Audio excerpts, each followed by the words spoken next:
Hello and Happy New Year. Welcome to 2023. And hopefully this is going to be a good year for us on the online PM courses channel, at the website and in the community.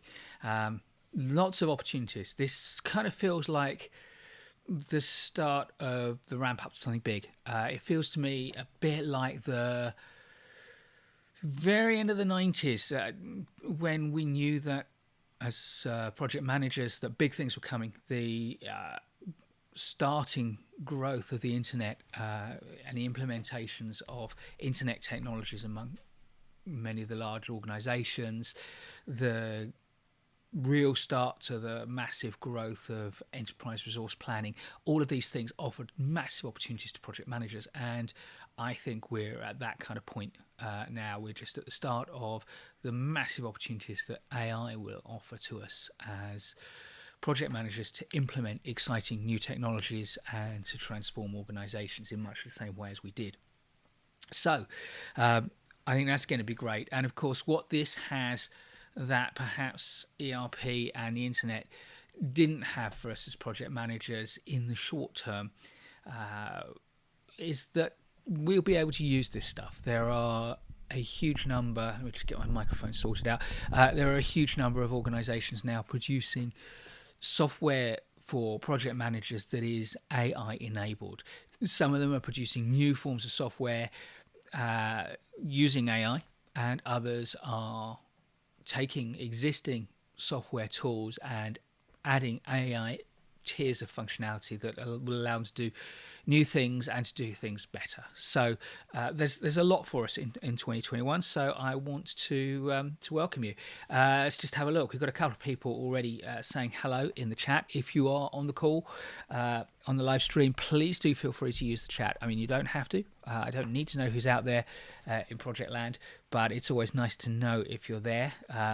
So we've got Hambo Gumble, tens. Many of these, so it's good to see you, Hambo. Not a million miles away from me, also in the UK. And then we've got Adama or Adama. I think Adama says hello. Hello there. Do tell us where you are, what part of the world you're in. I'm always interested to see the kind of breadth of representation from around the world. One of the things that I think is fantastic about this technology of YouTube is the ability for people like me to speak to people all over the world. I'm not a big enough name that I get invites to travel all over the world, and I'm not sure that the way the world is as it is with COVID and climate change and all the reasons that actually it would be my preference to travel all over the world at the moment.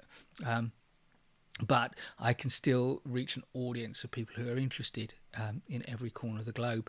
And as some people may know, if you've seen this time last year, the live stream I did, one of the things I wanted to do last year was to open up some of my courses to more people by halving the price, and that was spurred by my recognition that there were people all over the world who were watching these YouTube live streams and my YouTube videos, and I know that many of those people are not in the privileged position I'm in terms of earning capacity and stuff that we have in kind of Western countries, and therefore wanted to do that. So, and I do know, I look at the statistics, and I do know a large proportion of people, not the majority, but a large proportion of people who watch my videos come from very many places. So it's great to know. Oh, there's Hank there from AZ, Arizona in the US, I guess.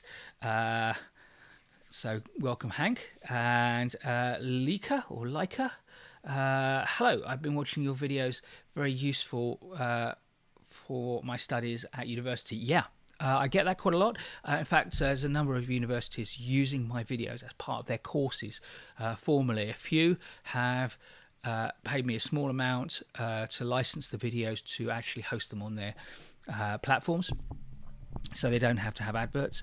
Others don't choose to do that, but choose just to point people to the YouTube platform, so people watch those. So I know that my videos are quite widely used by students, and I do get quite a lot of comments. I love getting comments that my videos help people with their studies. I love getting comments which I do occasionally get, that my videos explain things that their professors didn't explain well enough and they didn't understand them until they saw my videos. That's nice. I occasionally get nice comments where people attribute part of their success in examinations, whether they're university or professional examinations like PMP, CAPM, to understanding that they gained whilst watching my videos. So it's lovely to hear from you, Leica. That's great. Do tell us where you are in the world. Dottie from Nashville, Tennessee. Fantastic. The other thing, do tell me what your kind of connection is with project management. And if you have any questions, those who see my live streams know that I'm desperate to get questions, because I can't prepare for them. So they're much more fun, because I don't know what I'm going to say. So they challenge me. And that's kind of what I really enjoy. And it's what I miss, not having done very much live training for the last 3 years. COVID really did stimulate a change in my lifestyle. I'd planned in 2019 to focus. 2019, I articulated my business strategy was going to be YouTube first. Over the summer 2019, I came up with that new business strategy, which I have pursued for the last 3 years. And of course, that coincided the start of 2020 with COVID and most of my live work disappearing overnight. Courses cancelled and whatnot. Some turned to Zoom calls, but so I do miss that kind of live interaction, particularly actually live conference interaction. Kind of get a buzz out of that. So if you've got questions, do ask them. Project manager for the Tennessee Department of Transportation. Fantastic. Well, it's great to have you, Dottie, Leica, Hank, Adama, and Hambo, and anyone else who's on the call. I think there's about 16, 17 people on the call at the moment. Interestingly, I've got kind of my phone just up there, which tells me there are 16 people on the call, and I've got my which kind of one of them is me on the phone, and then I've got the YouTube panel, which tells me it's 17. So the YouTube statistics are notoriously variable. Anyway, I thought I'd start by mentioning something that I put into my newsletter for the online PM courses community between Christmas and New Year, just before the New Year, and I repeated a lot of the messages to my kind of mainly UK-based kind of management training community today. But I think some people may not have heard it, and I thought, as I was thinking about the transition from 2022 to 23, I thought, there are a lot of reasons globally to be glad that 2022 is over. If we look at a lot of the things that happen worldwide, in the big picture, 2022 wasn't a good year for a lot of people. And there are therefore a lot of reasons to hope that 2023 will be better. But there's also a lot of reasons to perhaps expect that may not happen. I'm a risk manager. My natural instinct is to fear the worst, and there are a lot of things that could go bad in 2023 as well. But I do like to be optimistic, not least because there is quite a lot of research that suggests that optimists live longer, and I'd like to live longer, so I kind of aim for a bit of optimism. And the distinction I made in the newsletter is between the kind of saccharine glass half full optimism, sometimes referred to as Panglossian optimism, from the character in Voltaire's Candide. Dr. Pangloss says everything is for the best in the best possible world. Everything's fantastic. Nothing, everything will work out fine. Don't worry about it. But I think that's counsel of complacency. If we believe everything's going to be fine, then that takes away from us the responsibility to do things to actually help things turn out well. So I don't like that kind of don't worry sort of optimism. I think real optimism is one where we have that kind of sense that there are opportunities out there, and we know what we want to achieve, and we are confident enough and resourceful enough to keep our attention on those opportunities and to spot those opportunities when they arise and to be prepared to seize them. Fortune favours the prepared mind, I guess. So we need resilience so that we can pick ourselves up if things go wrong, and bounce back higher. We also need to have the kind of what's the word I want to use? Resourcefulness to respond to whatever the universe throws at us and to handle it. And I think in project management circles, it's tempting to use the word agility, because there is an element of flexibility in there, but there's also, I think I like the word resourcefulness because it suggests if we are resourceful, we have the resources. We have the resources inside ourselves, and we have the resources with our colleagues and our friends and our community, the mental and intellectual resources, the emotional and psychological resources, and also the physical resources to respond. But to do that, we need a lot of self-confidence. So I think that's an important part of optimism as well, self-confidence. And finally, you can't be able to spot opportunities unless you know what it is you're hoping to achieve, what your desires and goals and ambitions are for yourself, for your community, for your organisation, for the world. It depends on what area you want to operate at. So if you do know what you want, then you are kind of priming your reticular activating system, a part of your brain that recognizes things. So the reticular activating system is responsible for that familiar experience. You get a new car, it doesn't have to be brand new, you get a new car, and then you notice that everyone on the road is driving the same model of car. That's your reticular activating system. It's primed to recognize that particular model of car, and it sees it in the environment. And for the first 2 or 3 weeks, until it damps down, so your reticular activating system takes a salient piece of knowledge and then filters everything in your experience for that salient piece of knowledge.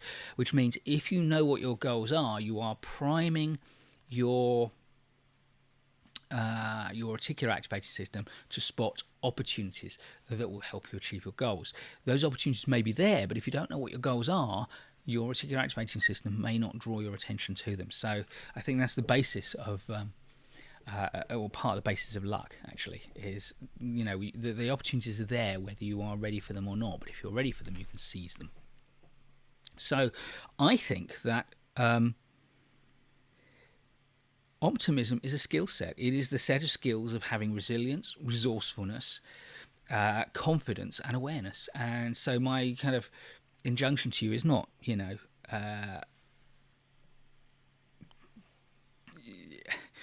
it's not, set some fantastic goals for the year. It's not give yourself some resolutions. It's not have a fantastic year. It's actually be optimistic. Learn the skill of optimism, resourcefulness, resilience, awareness of what your goals are, and confidence to go seize them. Let's see, a couple of messages have popped in. Hey there, just accepted a new role as a project manager at my work. Congratulations. I'm not even going to try and pronounce what I assume is not your natural name. I could be wrong. Just accepted a project manager role. Fantastic. Been watching your videos non-stop. Wow. Yeah, my tip to all of you, by the way, is when you go to bed, leave your computer on, cycling through one of my playlists. It will do absolutely nothing for your electricity bills, but it will do absolutely great things for my ad revenue. Joking aside, and unpronounceable name says, thank you for all your knowledge. It's my pleasure. That's what my mission is. It's to take everything I know and, well, as much as I can, and put it onto YouTube. And where I don't know it, we'll talk about that a bit later, where I don't know it, then I will go find people who do know it and put it on YouTube too, where it's relevant to project managers. So actually, I'm going to throw out a request while I think of it, because I haven't got it in my notes. As it's not a spoiler, really. As many of you know, 2023 will be the year of AI artificial intelligence, not artificial insemination, artificial intelligence in project management. And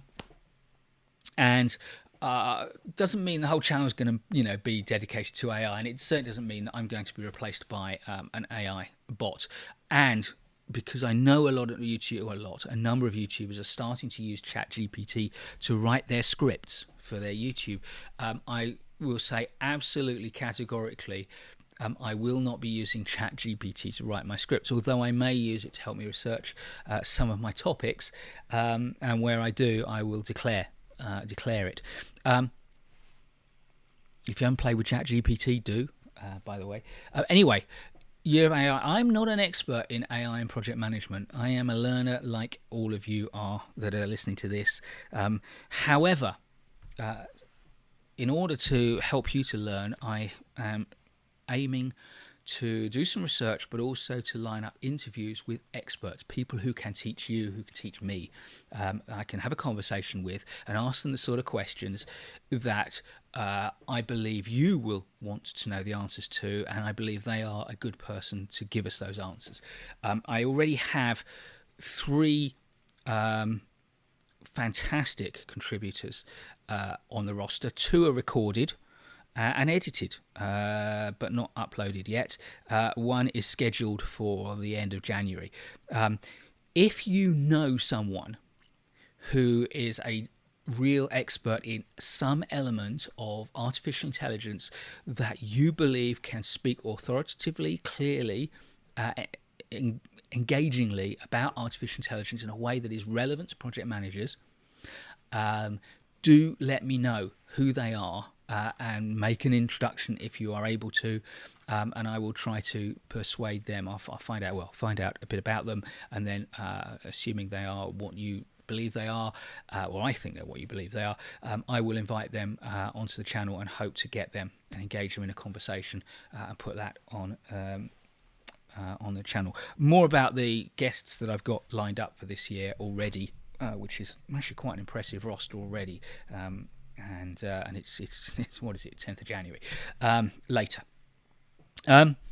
So, a couple of more things. 2020 poo. Not sure what that means, Hambo Gamble, but I shall trust it's not rude. Dottie says too funny, but I didn't spot when that came in. And also there's a lag, obviously. Funnily enough, the bizarre thing about time travel, I'm fascinated by time because I'm a physicist. I just bought myself this book now. So Richard Muller is a professor of physics, and he's got a new. It's not a new theory. I only very recently became aware of this book and his thinking. But this is actually 2016. But he's got a theory that kind of explains what time is, and scientists have struggled with what the nature of time is for years. Anyway, time travel. So chat goes to all of us instantly, to me instantly, and to you instantly. So if someone puts something in the chat, it's instant. But when I speak, it's, what is the current lag? Can I actually see what the current lag is? I think it's about 30 seconds. So if you say something's too funny, to me, I see that, and it and even if I spot it as soon as you post it, Dottie, if it's something I said, you're referring to something I said 30 seconds ago for me. Bizarre. Abdal says, hi teachers, I'm happy to see you. Okay, so happy to have you here, Abdal. Again, lots of people don't know where you are, and I'm fascinated to know where you are if you're happy to tell us. And then we've got the influential PMO. Hi, Mike. Happy New Year. Tuning in from the Met line today. Okay, Metropolitan line. I guess you're above ground. I can stay with you as long as I can. Yeah. Influential PMO, great YouTube channel. Do pop in. Stuart talks. Very different style of channel to mine. Talks very frankly about some issues about project management. Yesterday's video was, I found, hugely compelling, but quite emotionally draining. He shared honestly and openly what I hope is his worst experience as a project manager, in the hope that people can learn from it. But he talks about all sorts of things. Like me, he sometimes shares his screen with guests and asks them interesting questions. often talks about PMO, but also project management. So do take a look after this live stream at Stuart, the Influential PMO's channel. If you click on his name, I think you'll go to his channel. But if not, just put at Influential PMO into your YouTube search bar and you'll find his channel. And subscribe if you like it. KM says, I use your videos and teachings to support my level 5 management apprentices. Fantastic. So level 5, I'm guessing that means you're UK based or somewhere that uses the same system as us. Otherwise I have no idea what level 5 is. But level 5, I think, I used to do quite a lot of level 3 management training at the start of my training career. My wife runs level 3 and level 5 management training. So level 5 is quite senior. That's kind of senior managers really, I guess. Videos invaluable. And they really enjoy them. Thank you for the informative resources, Mike. It's my pleasure. Absolutely. I'm not going to repeat what I said about my stuff being used at universities, but it is, used. If you're doing level 5 management, I would say to you, KM, that are you aware of my management courses channel? It's a sister channel to this one, and I create courses on a range of management topics, and they are collected in YouTube playlists at managementcourses. I've just put the website up. The website shows the same videos but in website format. If you want to watch them on YouTube, you can watch them that channel there. And we're just coming to the end of the courses on presentation and emotional intelligence. Emotional intelligence finished just before Christmas. I think today we dropped the very last presentation skills course module, which means next week we're up to full strength with 2 new courses. Can't remember which way around it is, but I think Tuesdays we're starting the sales course, and Thursdays we're on an NLP, neuro-linguistic programming course. Not here it's the year of AI and PM and project management. So on this channel, NLP stands for natural language processing, but on the other channel it stands for neuro-linguistic programming. So do have a look at the management courses YouTube channel for course materials that might be helpful to you, and you can either watch them on YouTube or at managementcourses.com. Right. There are no slides, by the way. You're just going to put up my face for the whole of this session. It's been kind of a hectic start to the year for me, which is quite good. So the first thing I plan to talk about is why lessons learned matter, and hopefully I'm singing to the choir. You guys are here because you're interested to listen to me, and you can only possibly be interested to listen to me if you think you're going to learn something, because I'm not an entertainer. I'm not Mr. Beast. I'm not going to give away millions of dollars, but there's quite a lot of cynicism, if I'm honest, but let's call it skepticism. Let's be generous. There's quite a lot of skepticism about the value of lessons learned at the end of projects, because what tends to happen in a lot of organisations is you prepare a lessons learned report, you do a great report, and then you send it to all the high ups in the organisation, and they filter it down, and that report will end up on the top of the highest shelf. Yes, my hand is above the level that you can see, and actually in my office here I could actually do a little scan up. I shouldn't really do this with a webcam, but there's quite a lot of shelves here, all with books. Those reports end up on the highest shelf, or a little bit of dramatic stuff, lowest drawer of your filing cabinet. Actually, there is no. I've only got a couple of drawers in this office, and nobody reads these lessons learned reports, and they're a waste. And a lot of people say to me, why bother? We produce these lessons learned reports, nobody does anything with them. Well, let's tackle that. Firstly, we don't do lessons learned for the report. If we've got a good organisation which is good at knowledge management, then maybe we do it for the report. But really and truly, we do it for the people in the room, and we do it for the project. So let's take them one at a time. We're doing it for the people in the room because when people take time to reflect on their experiences, that's when they learn. And your responsibility as a project manager is to your team, because you are a manager of people as much as you are a manager of projects. So I believe it is our responsibility as project managers, therefore, to help our team members and our colleagues to learn. And therefore we do lessons learned reviews to help people to learn. I'll come back to that in a minute.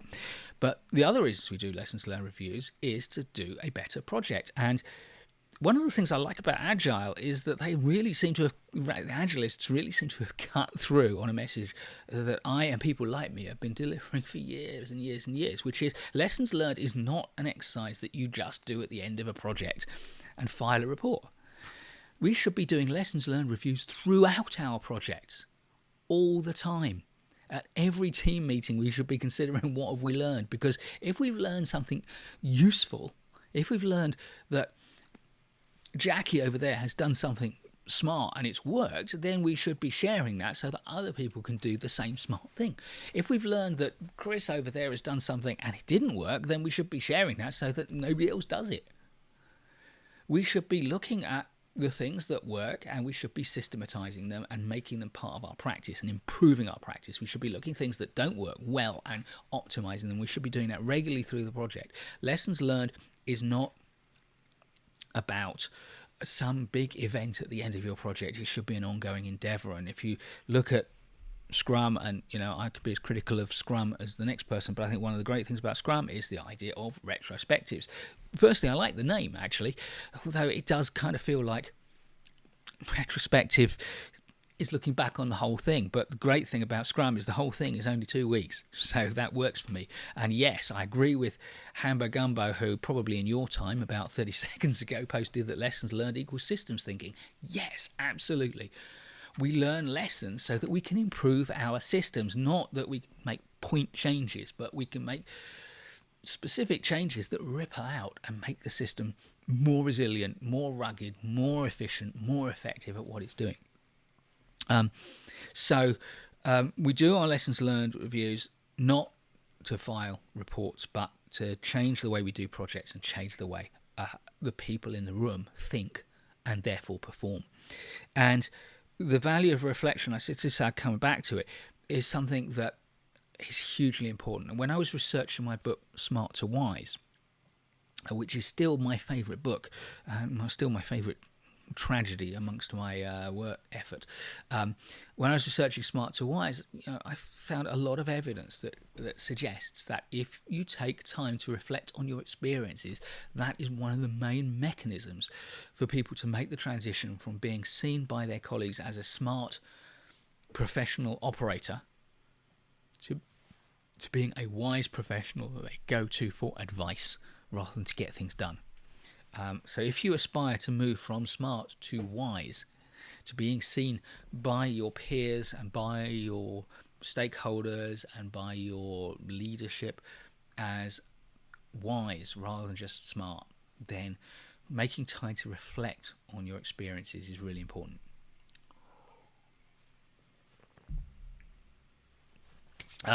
Stuart, influential PMO, says heading into the Chilterns shortly. Chilterns kind of hilly bit of just outside London, so possibly I guess that means he thinks he's losing his signal. Please urge the audience to pester their PMO and anyone else that demands lessons be captured to share whatever outputs they create. Yeah, I mean, by scepticism about the ability of organisations to properly use lessons learned, maybe so, but PMOs, EPMOs, VMOs, whatever you call that part of your organisation which serves the community of project managers, have a huge part to play in making project managers better at being project managers and making project team members better at being project team members and preparing project professionals for their next and bigger role. And one of the ways we can do that is not just by sending out lessons learned reviews, but by doing seminars, by getting people together to talk about these things. Worst case, Stuart says, you can shame inactive PMOs to do something useful with the work you've done. Yeah. And Stuart talks very passionately about the value of reviewing projects and the fact that if you do it objectively, you can learn a lot and make the right call. When organisations refuse to listen to the people who have made a study of what's going on and make the right call with integrity, then that's when things go wrong. Watch Stuart's latest video. It's quite a remarkable video. So that's why lessons learned matters, and you should be engaging the whole PM community within your organisation and beyond, especially if you're a member of a APM in the UK, IPMA internationally, or the AIPM internationally, or the PMI in the States, or wherever you are, whatever the project management organisation that represents you is. Join up and talk about what you're learning, because what that person over there is learning, and what that person over there is learning, and what you've learned, and what you've learned, and what you've learned. All those people have experiences, and you can suck those into your brain or put them into your notebook, your external brain, if you like, and benefit from their experiences. That's what makes humans such a powerful species and so deadly, is that we can share experiences, and therefore our knowledge isn't limited to our own experience. But of course, we only really gain the experience when we reflect on it and understand what it means. Now, having said that, I really like and value what the Agile community has done for the idea of lessons learned. I think where they have really pulled a blinder is to take the idea of retrospectives and come up with a number of models for facilitating them that make them much more fun than they were in my day. And I'm not going to take you through a whole load of different ways of doing retrospectives, but what I want to do is to point you to 3 resources that I absolutely love, because just sitting around table saying, well, what do we learn from this, what do we learn from that, or using a very simple tried and trusted formula that everyone's now bored with, what went well, what didn't go so well, what would we do differently next time. That's great, and it worked well for me, years ago. But now we've got so many more fantastic ways to do this, and I've realised that I have failed you in that I haven't remembered to set up my browser window, so things are going to go horribly wrong in a moment. Just bear with me for 2 seconds whilst I set up my browser window. Properties, Safari, there we go. Okay, good. So what I've shown you here is the first of 3 great resources. Which one is it?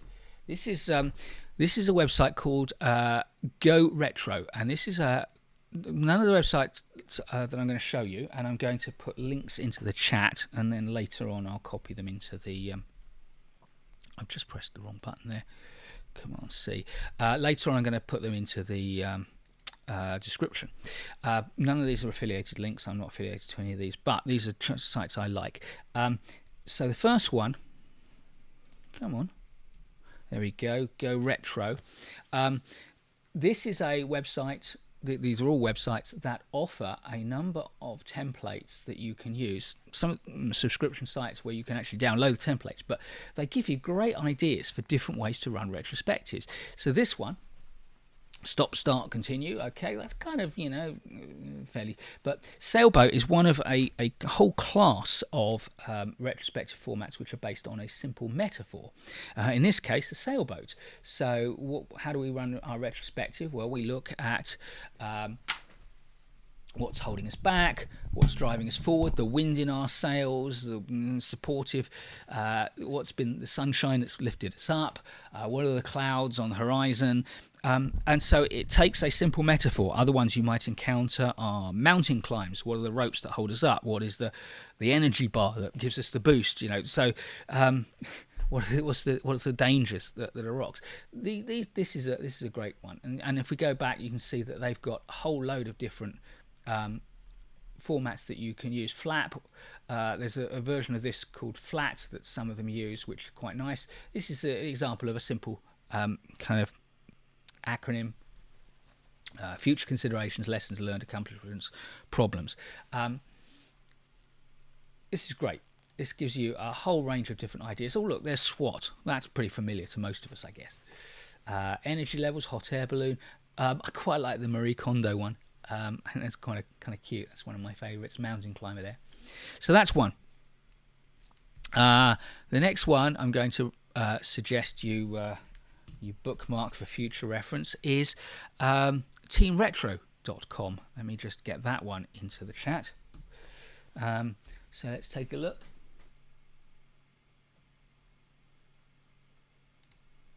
So here's teamretro.com. Again, and I've linked you to their kind of, not to the homepage, but to the actual templates themselves. This one's slightly hard to see. They've got a kind of flat, low contrast graphic sort of look to them, but then look, they're all listed out in bullet points, which may be hard to see if you're on a phone. I think maybe I can actually enlarge this. I can a bit. Yeah, there we go. I had that set up badly, didn't I? But what have we got here? We've got a basic agile retrospective. What went well? What went less well? What do we want to try? What puzzles? But then we've got flap again. 4 L's. Everyone likes a good bit of alliteration. Liked, learned, lacked, and longed for. Mad, sad, glad, that's one of my favourites, particularly for facilitating change, where I use mad, sad, glad and add. Facilitating change. Anchors and engines, nice and simple. Starfish retrospective, I did a video on that. But there's lots more, and so I think some of the best ones are in here. I quite like weather report, that's quite a nice one. Let's click on that one. Stormy, rainy, cloudy, sunny. Oh, that reminds me, there's another one of my favourites here. Can I find it? Witches and Warlocks. I love this one. Love Potion. What do we love about that sprint? Magic Wand. What does the team want to transform? Perfect Spell. What would we aim for? Crystal Ball. What do we see in our future? And Owl. What shout-outs do we want to send? So that's a nice one. One of my favourites on this one. So Team Retro, that's the second one that I would recommend to you. That's rather marvellous. And then my favourite, save the best to last, but it may not be best for you. So puts me in mind of the Zen koan about the monk that went into a shop and looked at all the fruit and said to the shop owner, which one's the best? And the shop owner said, it's all the best. And the monk was suddenly enlightened. It's all the best. It's a good attitude to have to life. Fun retro. Let's go to that one. So I pasted the link in the chat. Fun retrospectives. Oh, immediately you can see it's fun because they've got, nice fun pictures. So they kind of deliver on that. And actually they do other stuff as well as retrospectives. But by far the largest class is they've got 35 retrospective options there. About work. Flat, that's the kind of variation on flap. Problems and actions, error conversion. Some of these not very, innovative. Easy as pie. Good, bad, the ugly. Good, bad, the ugly is one of the class of ones that take from popular culture. 3 L's, there we are. There's more alliteration. 3 Little Pigs, another one from popular culture. Lego retrospective. Now we're getting kinesthetic. I love that. Pleasure and gain, marginal gains. So there's loads of ones in here that you can use. Other models that haven't come up in the ones I've kind of just found randomly, there are actually the only ones that we really haven't talked about are variants on Mad, Sad, Glad. A nice one is gardeners. What's grown well? What have we planted? What have we harvested? And what weeds do we need to pull up? That was quite a nice one. And the other one that I haven't seen any, but they're there, I've found them before, are ideas around archetypes. So, for example, superhero archetypes, perhaps it's Superman, Batman, Wonder Woman, whatever, or perhaps book characters from a series. I suppose in a kind of way the Witches and Wizards one, but which one's the Harry Potter? Great things that achieve loads. Voldemort, things that were evil, and so if you're going to make any relatively easy to keep, let's go back to the main screen. If you're going to make any New Year's resolutions, then make ones that are relatively easy to keep in your professional life, and perhaps decide that you're going to do more engaging lessons learned reviews, or more engaging retrospectives, and these are 3 great sites that will give you resources and ideas to do it really well. The last thing I want to talk about on lessons learned, and by the way, I put links in the description to this video to loads of my content on lessons learned. So basically how to run a basic lessons learned meeting, some of the lessons I've learned or lessons learned from different sources, including some of my old videos on lessons learned from Star Trek, lessons learned from 7 Habits of Highly Effective People, lessons learned from Game of Thrones, that are applied to project management. They're in there. There's my article on the lessons I learned from my father for project management. All that's there. So there's lots of stuff, so I don't want to repeat all of that. And I certainly don't want to repeat the basic stuff on how to run a lessons learned meeting, which is available on the channel. But what I did want to end this section with is how to handle the lessons you learn. Because it's great doing a lessons learned meeting, but what do we do with that? And I think after you've articulated what we've learned, whatever way you facilitate it, whatever approach you have to running your retrospective, you will end up with a number of lessons or a number of things to think about. And the mistake I think too many project managers, too many trained facilitators frankly make, is you get all the ideas up there and then you move on to the next thing. And you don't give people a chance to think about them.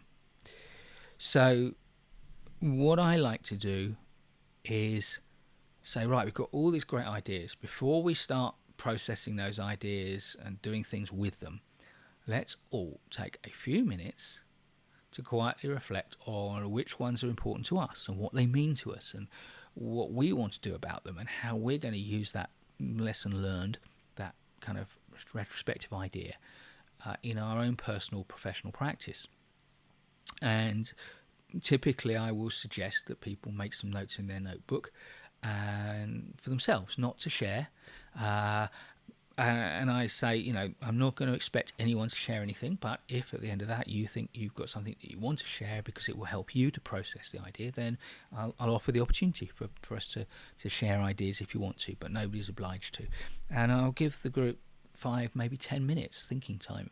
Depends on how much information we've got, how much time is available, but I will always give some quiet reflection time to the group, because as I say, it is that reflection that helps people to transition from smart to wise. And as a facilitator, I'll always try to take that time myself to reflect on what I've learned from the conversation that's been in the room that I facilitated, or maybe from the way that the conversation has gone, kind of go meta to the whole thing. So that's the first thing. Then I will get people into small groups, 2s and 3s, to co-create some sort of a solution to a problem that we've identified, some sort of a plan for implementing an idea. Get the groups to pick what they want to work on or to allocate things. But the sweet spot for me is to get groups to publicly volunteer to take a topic. And then the groups that don't have a preference, we can give them some of the other topics that are interesting. Might do a prioritization stage, may not, but get them to co-create solutions to problems, plans, whatever. And the reason for that, doing that in small groups, is in a group of 2 or 3 there is nowhere to hide. You cannot be a kind of wallflower in a conversation when there's only 2 or 3 people, which gets everyone fully engaged in the conversations. Now, I know through bitter experience that the reality is not everyone is going to engage to the extent that they're going to do things after the meeting. It's just the reality of things. But at least they are fully engaged in the conversation. And also, by having a small group, it's much easier for that group to hold one another responsible for the things they say they're going to do. And we'll get the groups then to develop their ideas, develop their plans and thinking, perhaps articulate questions for the rest of the group to seek ideas from the kind of hive mind, and then we'll come back as a group and we'll share what we've done. The last stage of that sharing is to ask those small groups for commitments. What do you commit to do? And I will tell them, we are going to try and hold you to those commitments, and therefore don't overcommit, undercommit and overdeliver, as we say. And having done that, I will then build those commitments into the regular cycle of project team meetings and project team reviews, so that we are taking our lessons learned and tracking them through the project, so that next time we get together we'll learn some more lessons, but we'll also track what we've done, and we may do a prioritization if if we feel we've got too much, we're learning too much, we'll prioritize that. Patrick's in the house. Hi there, Patrick. Happy New Year to you too. Don't worry, catching up late. I know you're a busy man. I know you're running a business and a family, so I can't remember what time it is for you. I guess it's kind of middle of the day, so maybe not the best time. So you're very welcome.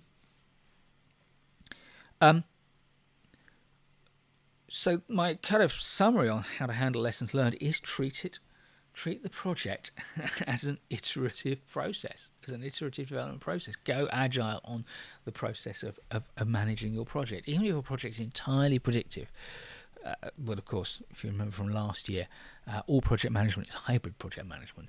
But even if your project is largely predictive, still have an agile component that regularly looks back on the previous period, learns from it, makes changes, applies them in the next period, and then at the end of the next period reviews how those changes have landed and learns some more lessons.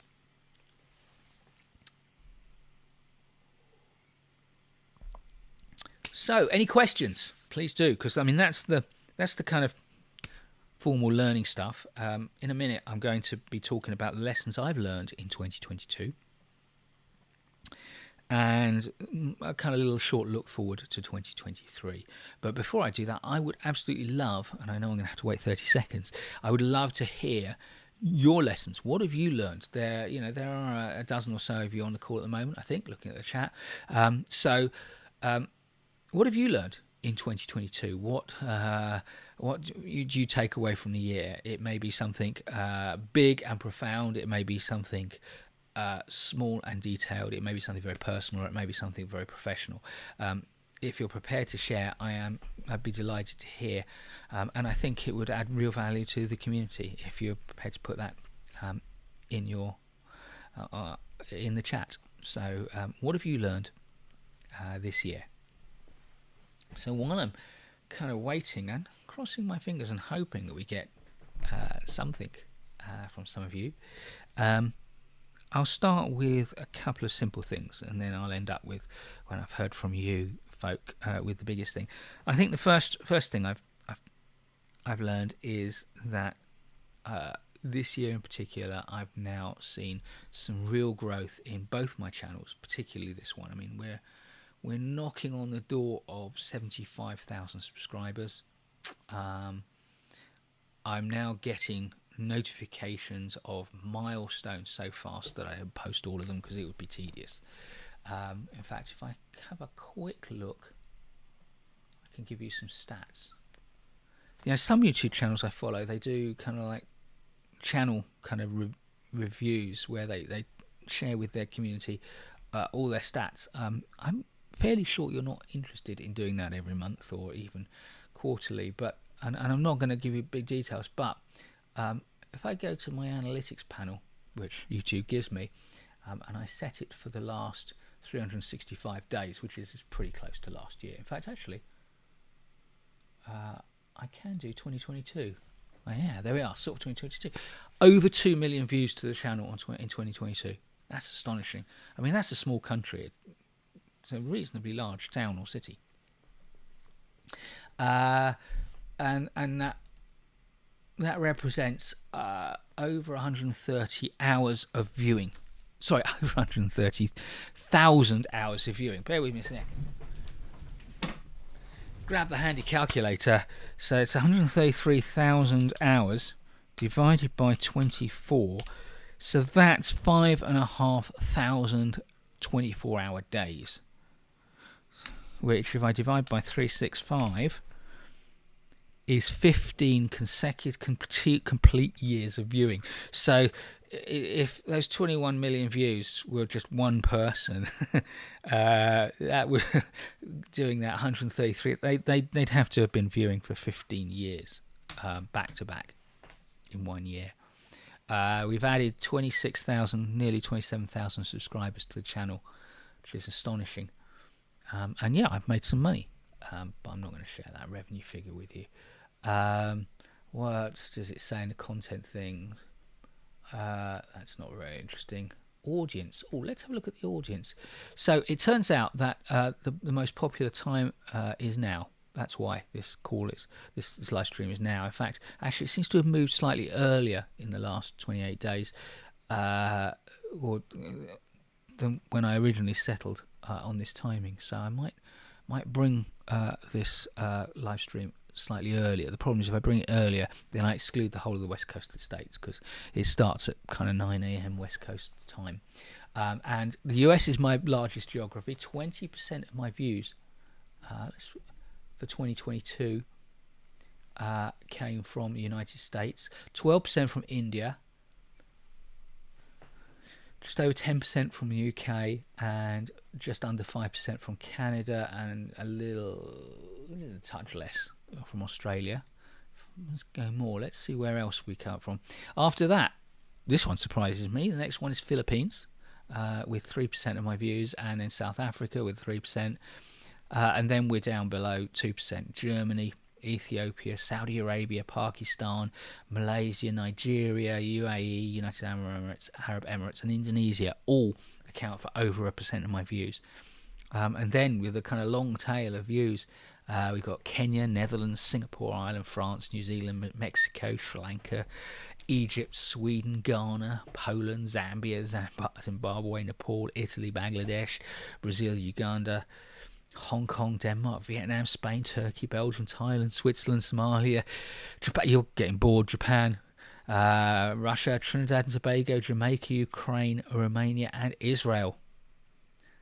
And that's just the top 50. I mean, that is astonishing. I mean, I could tell you the cities. Well, the biggest single city is London, and then after that it's Bengaluru, and then it's Toronto. Astonishing. There's ages. Let's have a look at the ages. So, statistically, most of you are 25 to 35, which is exactly the demographic that I designed online PM courses for. After that, 35 to 45 is the next biggest. So it's what's just under 20% of my view. Just under 35% of my viewers are 25 to 34. 27% of my viewers 35 to 44, and then the next biggest demographic is 18 to 24. That's the students, at just under 20%. Smallest demographic is 65 plus. No, it's not. It's 13 to 17. My teenage daughter does not watch my channel. Then the next smallest is 65 plus because they've retired and they don't need this stuff.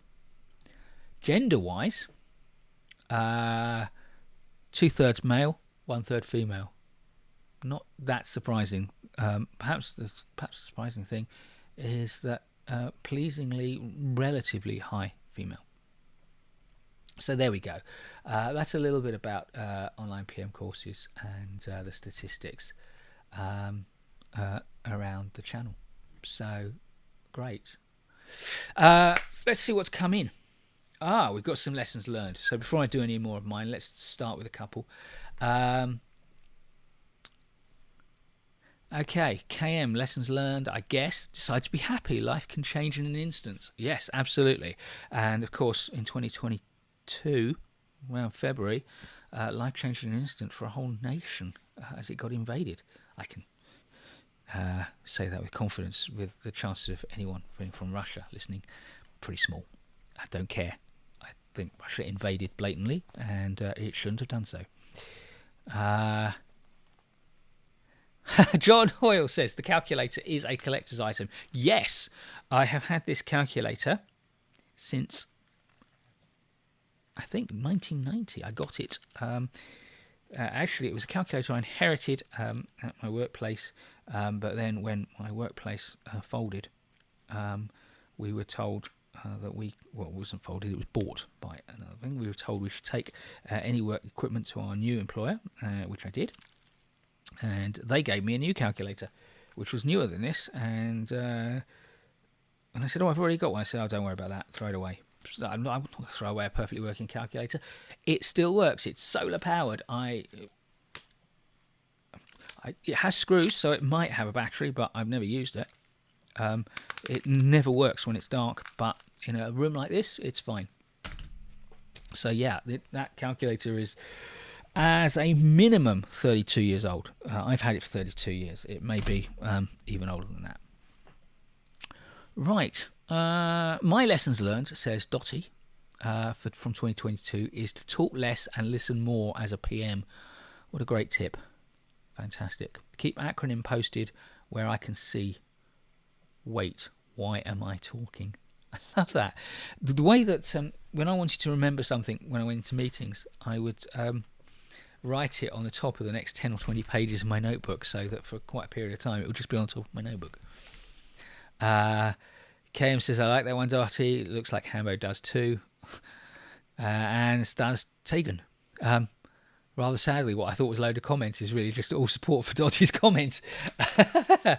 Then we've got Wache Mistola from Mozambique. Hello there. Great to have someone from Mozambique. Maybe a first.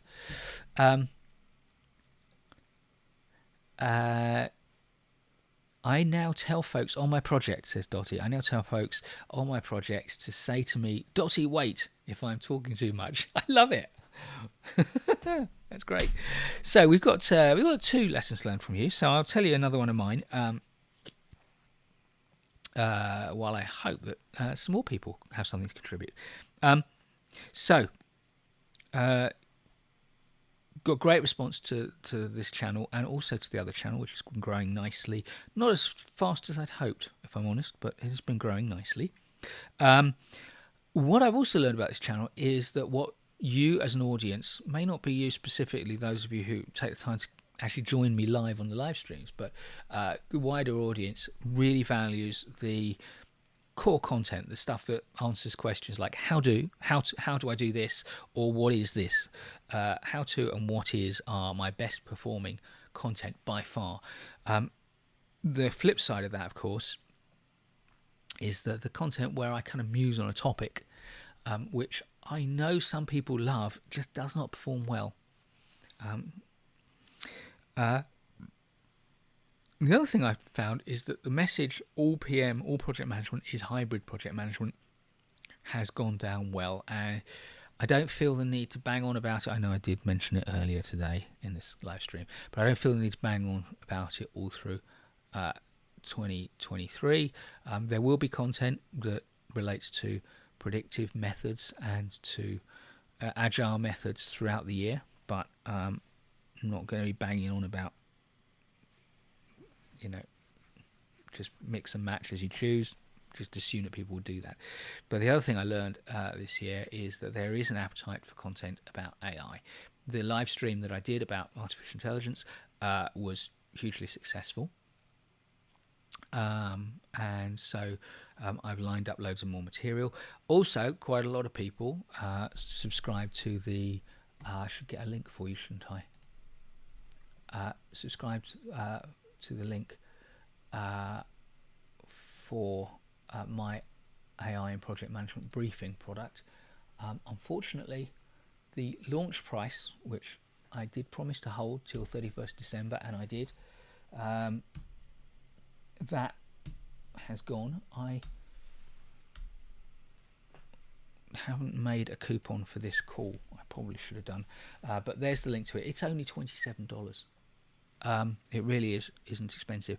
The reason why you should go for this is not only do you get edited version of that live stream webinar, you get loads of content that isn't available elsewhere, plus content like the interviews that I'm doing for the channel and the videos that I'm making for the channel about AI will go on there as soon as they are made. And given that I tend to schedule 2 to 3 months in advance, it means you'll get them 2 to 3 months before they go onto YouTube, or articles that go onto the website. So you get a lot of great content early, as well as a lot of great content that isn't generally available.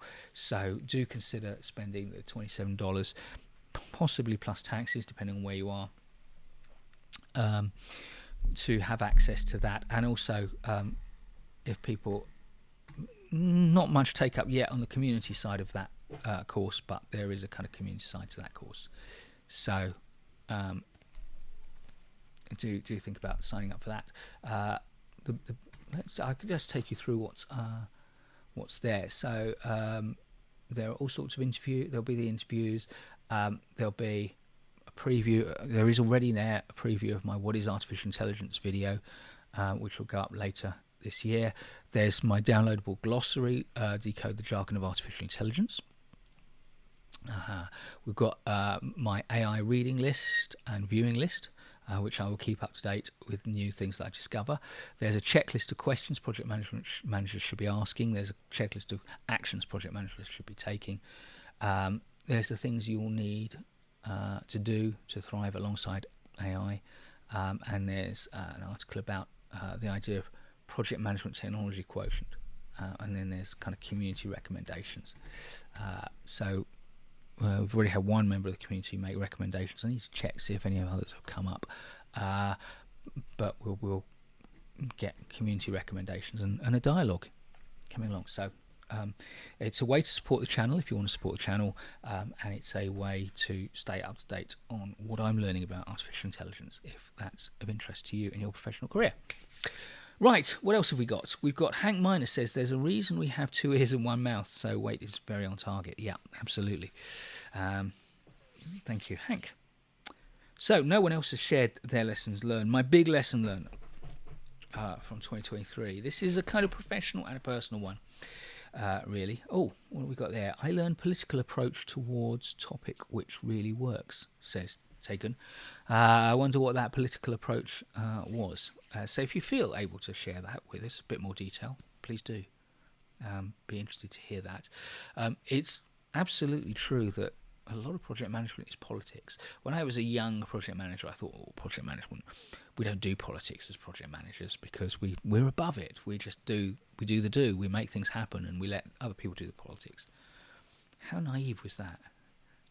The reality, of course, is that project management is a political endeavour because we're doing things with people, for people, and sometimes not against people, but we are combating different points of view, different, legitimate objections.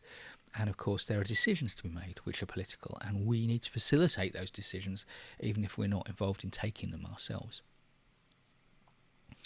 And curiously, after project management, the second most demanded topic for me in management training and leadership training over the last couple of years has been political acumen in the workplace. I've run a good number of seminars, and I've got a couple scheduled for early this year, online seminars on political acumen and developing it. So that's really interesting. Tegan goes on to add, and remember I'm saying this the moment Tegan adds it, but you're not going to hear it for 30 seconds. You never say yes, neither no. So you don't say yes or no until the topic finalised. Yeah, so if I interpret that correctly, I think what Tegan's saying is get the facts, get the information, get the opinions and the views before you make a decision, which is sound advice. So in 2022, I really focused my whole work year on creating and delivering content for my 2 YouTube channels. So that was 4 videos a week, every week, for 2 YouTube channels, with a little bit of an easing off down to 1 a week over the summer when nobody watches YouTube, and around Christmas, 2 or 3 weeks around Christmas. And that was great. That's grown channels and it's been fantastic. But I think that despite the fact I got a lot done and I made a lot of difference to a lot of people, it was too much. It was too much of one thing. Because the problem with doing too much of one thing is you don't have time to do other things. And I really feel that the price I had was, it cut into the diversity of thinking I was able to do, creating I was able to do, ideas I was able to create, innovations I was able to do. It wasn't enough time for me to learn, there wasn't enough time for me to innovate, and there wasn't, frankly, enough time for me to relax. And that's a real challenge for me, because I am committed to these two channels. I'm committed to you who enjoy these two channels. So I am kind of thinking about how can I continue to service these two communities I've created with good quality content, and a lot of it, but make time for me to be able to do more. And one of the solutions is to kind of bank stuff. So I'm now, say, about 2 to 3 months ahead in posting YouTube content, which means potentially that I could do other stuff for a month and only be 1 to 2 months ahead and still be good. So that's the plan. But I'm also wondering whether I long term 2 videos a week on 2 channels is sustainable, and whether that's the right balance. So I'll be thinking about that.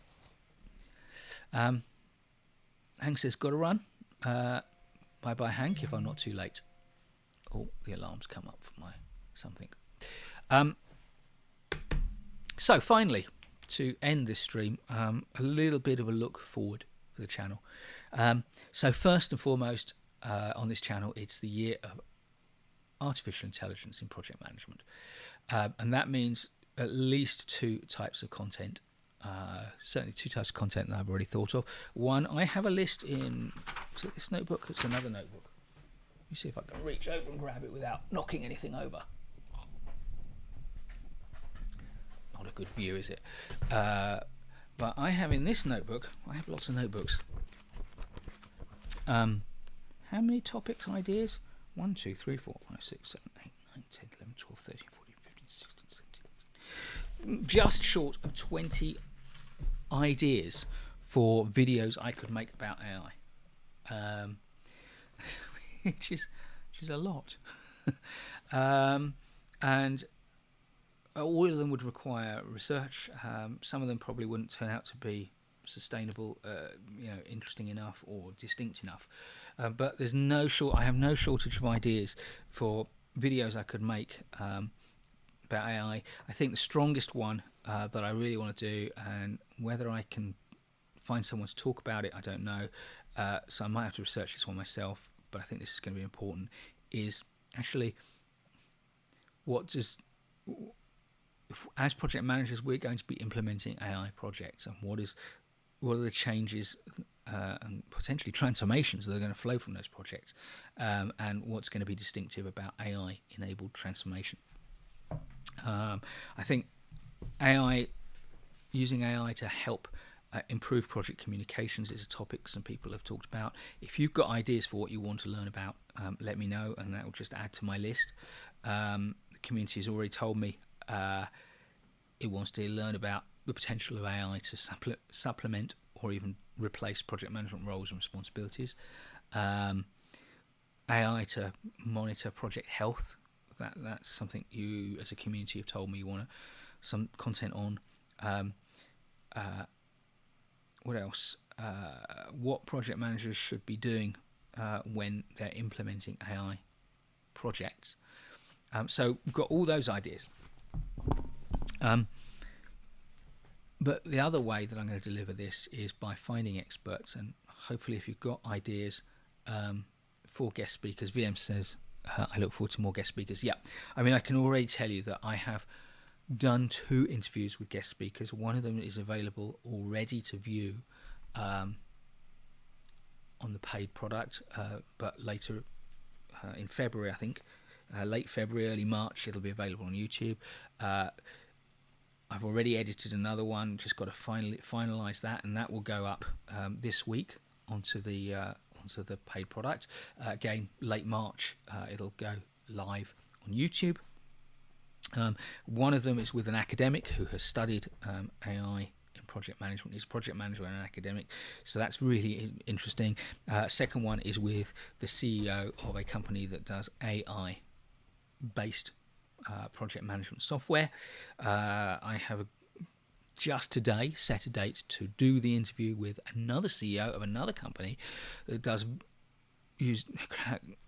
currently creates currently provides a very different sort of project management software, who currently has a beta product which is AI enabled, and we're going to talk about another sort of AI and another sort of AI product. So got those lined up. I'll be making lots more core kind of knowledge videos, and in fact, as I said, the two best performing video types I have are the what is or what are videos, which go back to the very start of this channel. That's how I started this channel, with my kind of project management in 5 minutes answers. And still, my best performing video by far is what is Gantt chart, and the second best is what is a work breakdown structure. So I will do lots more what is videos. Others of my best performing content are how-tos, like how to create a RACI chart, how to create a how to create a risk register, how to build a work breakdown structure. So there's all those. And indeed how to run a lessons learned meeting is a very, very popular video. I'm adding, well, trying. I am adding. I've made some already. 3 new formats based on core content. The first is what goes into, and in fact last Thursday, I think, what goes into a project definition went live on YouTube. So that format, which looks at a thing we create and asks what do we need to put into it.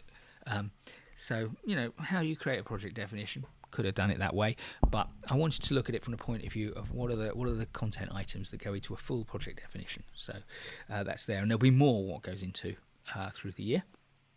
On Thursday, 2 days time, if you're watching this live, you'll see my Program Management 101 video.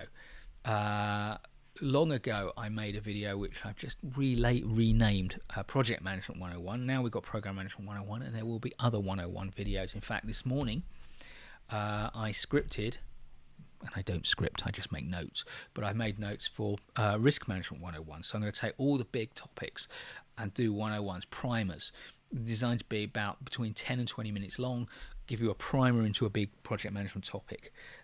So maybe not ideal for people like you who are watching this, who are a bit more experienced, but for beginners, knowing that a lot of my audience are new project managers, that's designed for them. And then I'm also creating a series of videos which look at the 10 things you need to know about, and they're typically around methodologies or major reference documents, and I'm starting off with Pinbox 7, 10 things you need to know about Pinbox 7. There'll also be also kind of already recorded 10 things you need to know about the Scrum Guide, 10 things you need to know about Prince 2 manual, or 10 things you need to know about Prince 2. So those new formats will give me a way to do some core content which I know will be popular in the long term. But there's also lots of the kind of familiar stuff.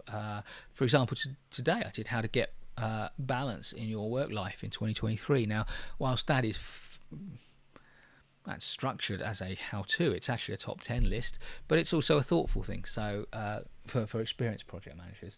And 24th of January, is your project stuck in the middle? That's one of my kind of classic, Mike musing on a topic sort of videos. What else have we got here? I can look at what's already scheduled. So some of the what is we've got is what is the SCARF model, what is return on investment, what is a burn down chart, what is a pre-mortem, what is requirements traceability matrix, what is float. So that's a load set up. And then the how-tos, we've got how to give bad news, how to identify risk, how to implement change. That's a good one, I think. How to make project coordinator role successful. And then what else have we got? So in our 101s, we've got Program Management 101, and PMO 101. Those are both scheduled. So got that stuff. So what other interesting things? We've got Schism and Doubt, grey areas of project management, better decision making, and questions that project managers should be asking today. So that's all coming up this quarter. And there are some interviews. So as well as the AI interviews, I've also done a number of kind of basic project management interviews. Who have I interviewed? So I've got a software developer who's going to tell us how to know when your software developers are lying to you, which is great. I mean, I'll give away the answer. He says it's when their lips are moving, but it goes a lot deeper than that, and I think that's one of my favourite interviews. So I'm looking forward to posting that one for you. I'll be doing an interview with a new author on collaboration, and perhaps the most exciting one for me, because he's one of my project management heroes. I'm going to tell you the name. I've interviewed Eddie Obeng. I asked him for an interview and he said yes straight away, and I have never had so much fun on a Zoom call with Eddie. Had to edit that one quite big because we just kind of went off on tangents that weren't going to be interesting to anyone but us, but so he was great. So that one's coming out in February. I'm very excited about that one. So we've got that, we've got soft skills, we've got a big name, to me a big name anyway. By the way, I'm going to find it. There we are. For those of you who don't know, Eddie Obeng is the author of many books, but this was the most influential book to me. All Change Project Leaders Secret Handbook. Fantastic book. Buy a copy or don't buy a copy. There is a already posted on Amazon the new edition of this coming out, so there will be a new edition. So yeah, lots and lots coming this year on this channel, and I will, as always, respond to requests. That'd be a great idea, but it's going to be a long way down the line, or it may be it's a fantastic idea and I'll make space for it. But do tell me what you want to learn about. Anyway, I think we've not had any comments for a while, so I think I'm going to say it's been fantastic to spend time with you. Have a fantastic 2023. Got some great live streams lined up for you as well. In fact, that's what another notebook. That's what I should have had prepared, ready to tell you, is what next month's live stream will be. So next month's live stream will be the first Tuesday in February. We're back to first Tuesdays when we don't have holidays. So the first Tuesday in February, come on mouse, will be the 7th of February, and we'll be talking about project management, technology quotient, and digital capability. So some of the live streams, and this will be the first of them, will be focused on AI related topics. So I hope to see you there. Have a fantastic... What was the name of the book, Mike? Sorry, I knocked the microphone there. All Change, the Project Leader's Secret Handbook by Eddie Obeng.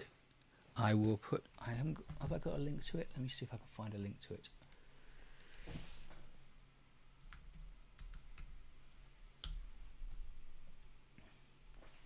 I'll get a link to it in the...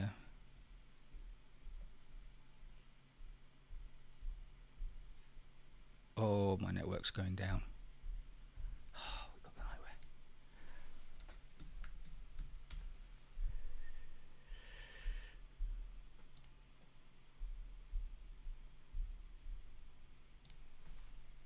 So, Patrick, I'm going to paste a link to the current edition, but as I say, he is working on a new edition for later this year. I don't know whether it'll be out this year or when it'll be out, but he did mention to me that he's working on an edition. I think it is linked. The new edition is listed in Amazon now, so take a look for that. But All Change, the Project Leader's Secret Handbook by Eddie Obeng, and he is one of the most charismatic people you will meet. He's quite fantastic. Anyway, I'm going to wrap the call. We've had nearly 90 minutes, so I think you've had enough of me by now. Thank you all, and I hope to see as many of you as possible this time in February on the 7th. Take care. See you soon.